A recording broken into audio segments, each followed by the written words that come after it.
orang yang berjasa besar menyempurnakan tulisan Arab.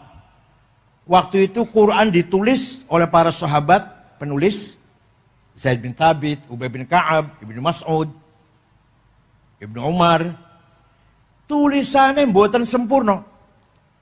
Titik mawon mboten wonten. Ba, ta, ya, nun, podo. Ayo sampeyan iso maca ora kira-kira. Jim, ha, kho, gak ada bedanya. Dal, dar, sama. Ro, zai, sami.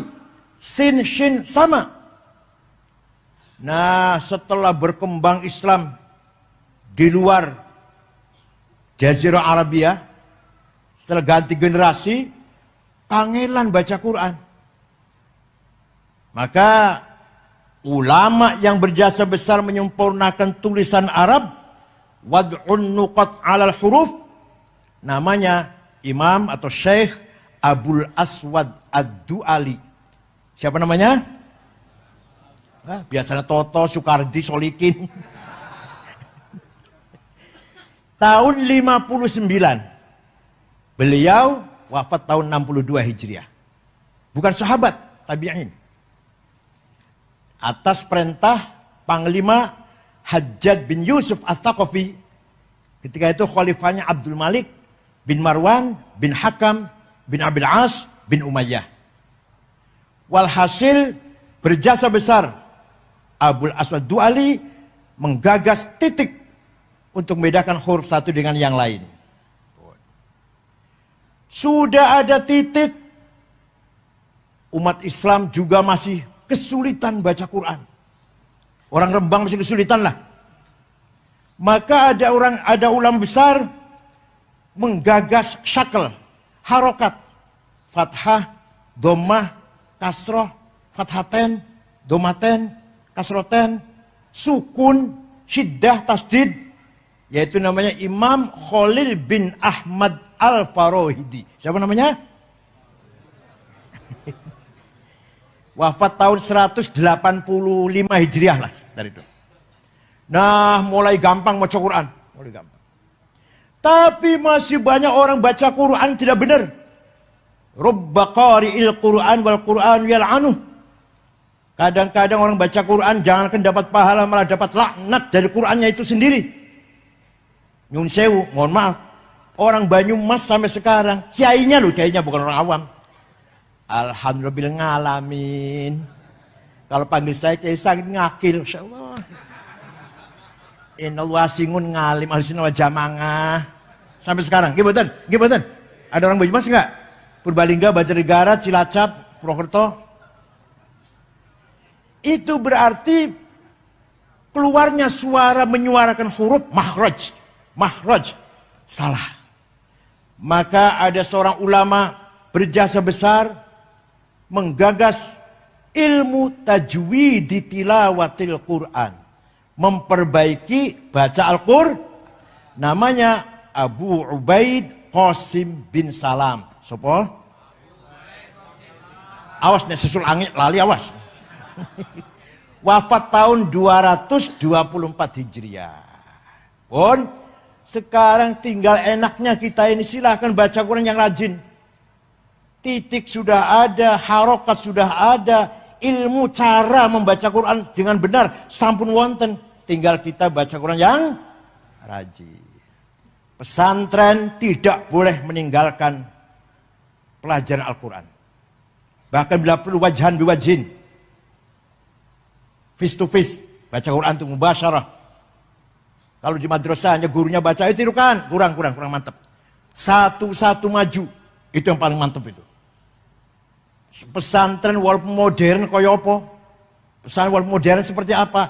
Harus wajib santrinya khatam Quran atau ngaji Quran. Sangat memalukan kalau ada khotib ceramah, khutbahnya bagus, ceramahnya bagus, menarik. Setelah mengeluarkan ayat Quran, pelontang-pelanteng, apa? Gak benar baca Qurannya, memalukan, masya Allah. Ayo, semua pesantren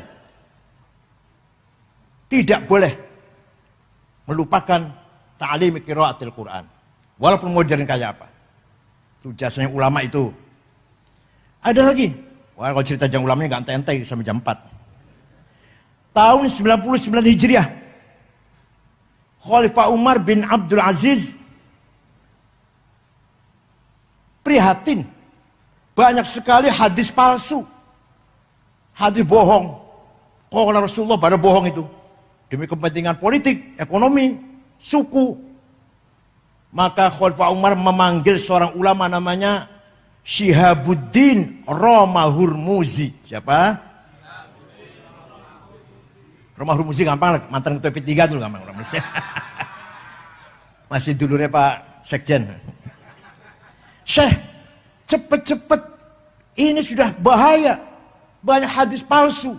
Bisa nggak bikin metode, ilmu metode seleksi hadis? Insya Allah bisa. 1 minggu jadi ilmunya, seminggu.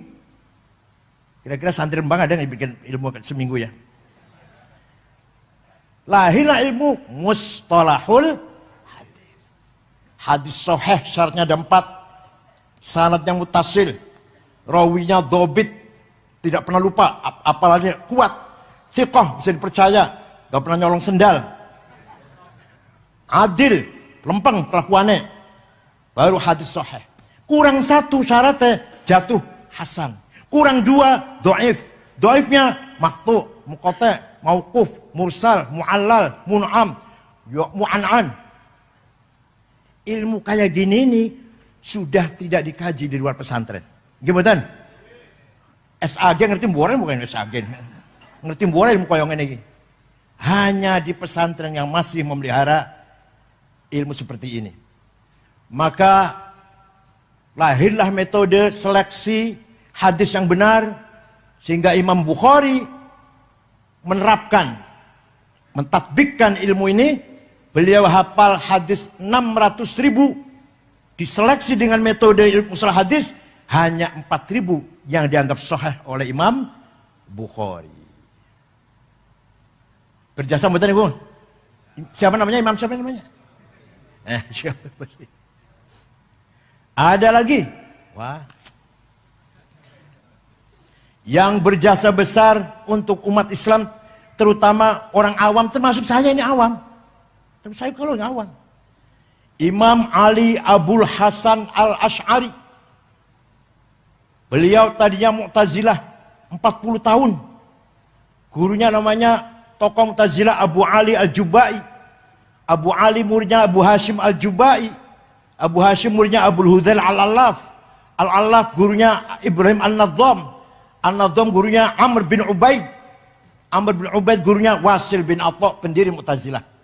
Wasil bin Atha gurunya Imam Muhammad bin Sayyidina Ali dari istri kedua.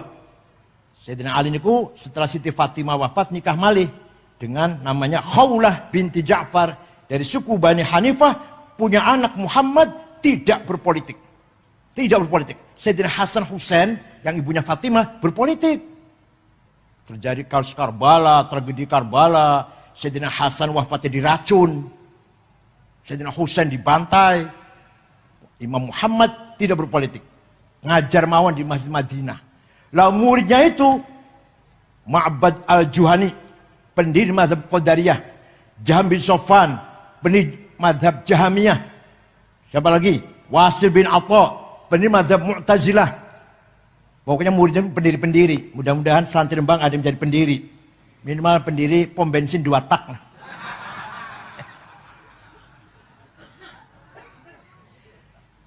Imam Abul Hasan Ash'ari, orang Mu'tazilah, jadi pendakwah Mu'tazilah 40 tahun.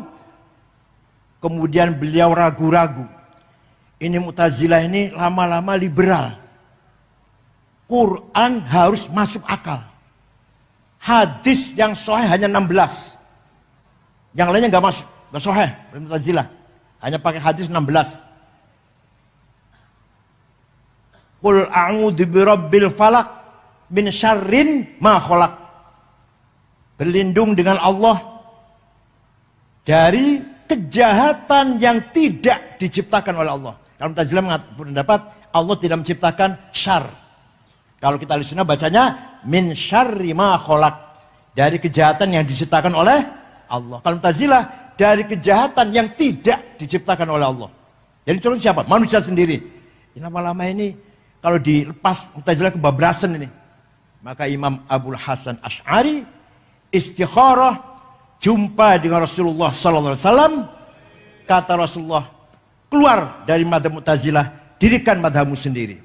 Maka Imam Abul Hasan Asy'ari pidato di Masjid Basrah menyatakan keluar Mu'tazilah, mendirikan madzhab sendiri yang terkenal akhirnya dengan madzhab Ahli Sunnah wal Jamaah. Ringkasnya, kalau bertele-tele kalau saya terangkan 2 tahun nggak selesai nih. Ringkasnya madzhab Asy'ari itu menetapkan bahwa Allah punya sifat yang wajib 20, yang mustahil 20, yang jaiz 1, yang wajib bagi Rasul 4, yang mustahil 4, yang jaiz. Ini sangat manfaat untuk orang awam. Kulangi orang awam pula. Kalau orang yang elit, Ibnu Sina, Al-Farabi, Al-Kindi, Ibnu Rushd, wah itu mau ikut asyir mau enggak terserah itu sih. Kita nih nggak tahu bahwa Allah punya sifat 20 kalau bukan Imam Asy'ari. Paham boten?